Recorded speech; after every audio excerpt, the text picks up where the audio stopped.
Hello दोस्तों, welcome to road to IIT. और आज हम लोग देखने वाले हैं जेडबलई एडवांस 2013 में आया हुआ एक paragraph based question. Paragraph based question मतलब कि आपको एक क्वेश्चन दिया होगा, उसके अंदर आपको दो क्वेश्चन दिए हैं। एक ये है क्वेश्चन नंबर 1 और एक पीछे हमें दिया है क्वेश्चन नंबर 2। और ये जो क्वेश्चन है पर्टिकुलरली वो है प्रोबेबिलिटी चैप्टर का। ठीक है, तो यहाँ पे कुछ अच्छे कॉन्सेप्ट भी समझेंगे और कैसे क्वेश्चन का अप्रोच है, कैसे क्वेश्चन सॉल्व करना है, वो भी हम देखेंगे। तो पहले क्वेश्चन पढ़ते हैं। हमें बोला गया है यहाँ पे कि अ box B1 contains one white ball, three red balls and two black balls। Okay, तो यहाँ पे एक बॉक्स B1 बोला है, उसके लिए हमें बोला है कि one white, two red and three black balls. तो टोटल कितने हो गए यहाँ पे हमारे पास? 6। ठीक है, फिर बॉक्स B2 बोला है कि another box B2 contains two white balls. Okay, no problem. Three red and four black balls. तो टोटल यहाँ पे कितने हो गए? 5 और 6, 9। टोटल 9 बॉल्स हो गए। और B3 contains three white, four red, three white, four red and five black balls. तो ये कितने हो गए? ये हो गए हमारे पास 12 बॉल्स। ठीक है, ये हमें क्वेश्चन में दिया हुआ है, ये इनिशियल इन्फॉर्मेशन है। यहाँ से हमें इतना पता चल रहा है। फिर हमें क्वेश्चन बोला है, पहला क्वेश्चन, कि if one ball is drawn from each box B1 B2 and B3, मतलब कि हर एक बॉक्स में से एक एक बॉल हमें उठाना है। The probability that all three drawn balls are of the same colour, मतलब कि तीनों के तीनों जो बॉल्स हैं वो सेम कलर के होने चाहिए। मतलब कि यहाँ पे हमारे पास तीन कलर है, एक है वाइट, एक है रेड और एक है ब्लू। तो मतलब कि अगर मैं पहले में से वाइट उठा रहा हूँ तो दूसरे में भी वाइट आना चाहिए और तीसरे में भी वाइट आना चाहिए।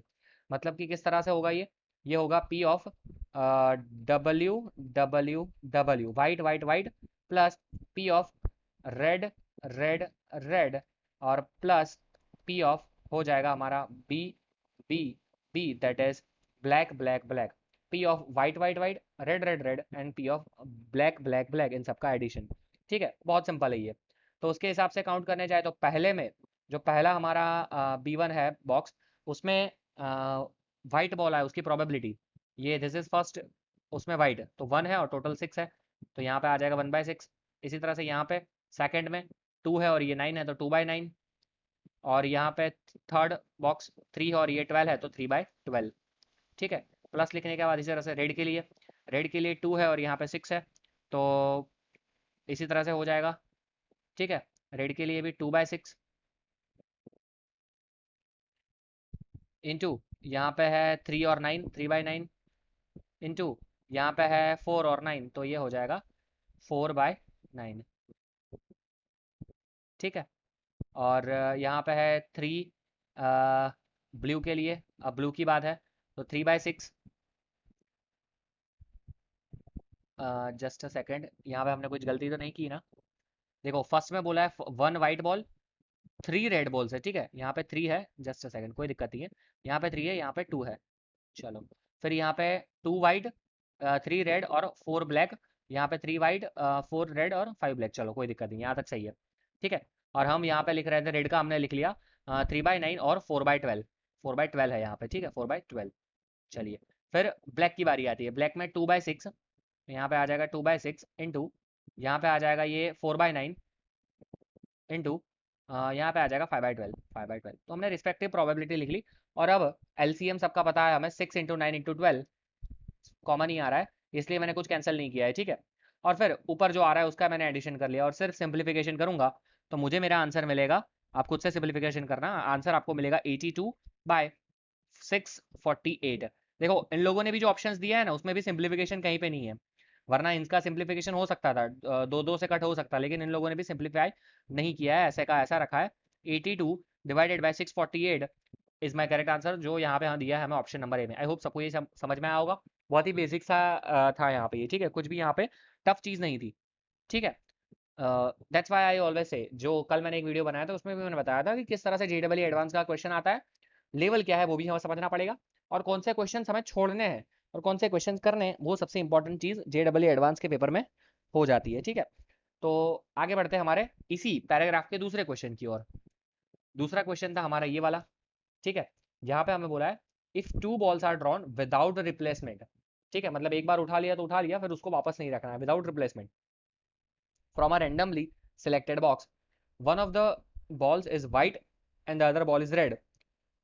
The probability that this two balls are drawn from box B2 is what? अब लोग ध्यान से समझना, यहाँ पे हमें बोला है कि पहले तो टू बॉल्स हम रैंडमली ड्रॉ करेंगे और उसमें से टू बॉल्स पहले तो हम ले रहे हैं, ठीक है। अप्रोच समझने की चीज़ है यहाँ पे।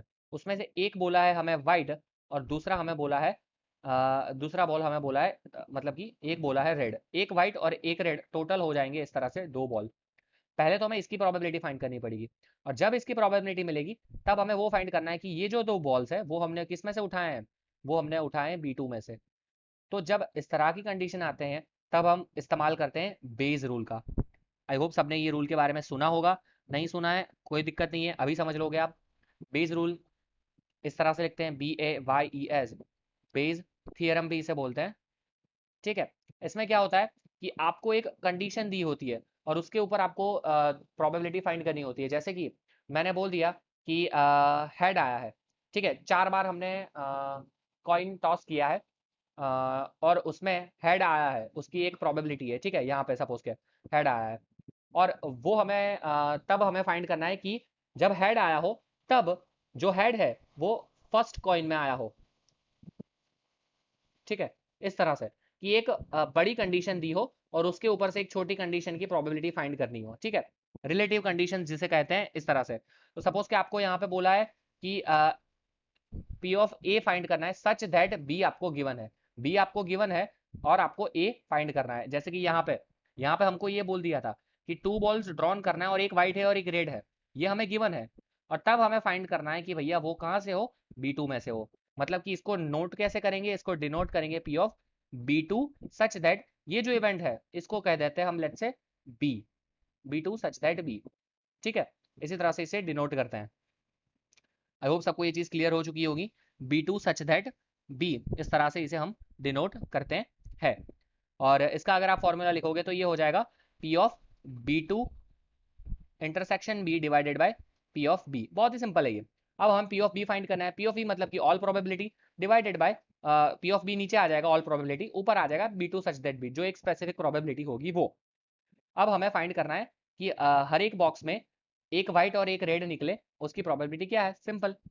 तो हमने यहाँ पे ये मार्क किया हुआ था, यहीं पे लिखूंगा मैं, ठीक है। हमें क्या करना है, एक वाइट और एक रेड, याद रखना एक वाइट और एक red. I hope you got this. एक वाइट एक रेड क्या है, फिर से बता देता हूँ आपको। यहाँ पे देखो, two balls are drawn, one ball is white, one other ball is red, ठीक है। वन बॉल इज वाइट और अदर बॉल इज रेड, ठीक है। और तीन बॉक्स रैंडमली सिलेक्ट होंगे तो उसकी प्रोबेबिलिटी क्या हो जाएगी, पहले तो P ऑफ B में आ जाएगा। तीनों बॉक्स अगर रैंडमली सिलेक्ट होते हैं तो 1/3 प्लस यहाँ पे आ जाएगा 1/3 प्लस 1/3, क्योंकि तीन बॉक्सेस हैं तो तीनों के तीनों इक्वली सिलेक्ट हो सके, इक्वल प्रोबेबिलिटी है उनकी सिलेक्ट होने की, तो 1/3 1/3 1/3 यहाँ पे आ गया। अब यहाँ पे आ जाएगा, पहले तो कितने हैं व्हाइट बॉल और रेड बॉल, 1 एंड 3, और यहाँ पे 6 है तो 1 डिवाइडेड बाय 6 इंटू, और अब रिपीटेशन नहीं अलाउड है, ठीक है। तो 3 डिवाइडेड बाय कितना आएगा, 5 आएगा, ये याद रखना, ठीक है। 1 डिवाइडेड बाय 6 का लिया, पहले एक 6 बॉल में से एक बॉल उठा लिया व्हाइट वाला, तो फिर यहाँ पे अब 5 ही बचेंगे, रिपीटेशन अलाउड नहीं है, तो 5 में से मैं कितने 3 में से 5 उठाने हैं, ठीक है। तो ये हो गया 3/5। आई होप सबको ये चीज़ क्लियर हुई होगी, ठीक है। तो यही this is what I am talking about. तो क्या आप इस तरह से लिखोगे 1 डिवाइडेड बाय 6 इंटू 3 डिवाइडेड 5, और आप लिखोगे 1 इंटू 3 डिवाइडेड बाय 6C2। आप इन दोनों में से कौन सा लिखोगे, और क्या ये दोनों सेम है वो मुझे आप बताओ, थोड़ा सा सोचो और फिर मुझे बताओ क्या ये दोनों सेम है और आप इन दोनों में से कौन सा लिखोगे। यहाँ पे मैंने देखा है बच्चों को कि बच्चे मोस्टली ये वाला लिख लेते हैं, लेकिन the correct one is this one, यही करेक्ट है। यहाँ पे आप क्या कर रहे हो, यहाँ पे आप अज्यूम कर रहे हो कि पहले मैंने एक उठाया और फिर मैंने दूसरा उठाया, जबकि यहाँ पे आप क्या कर रहे हो, दोनों बॉल आप एक साथ उठा रहे हो विदाउट रिपीटेशन।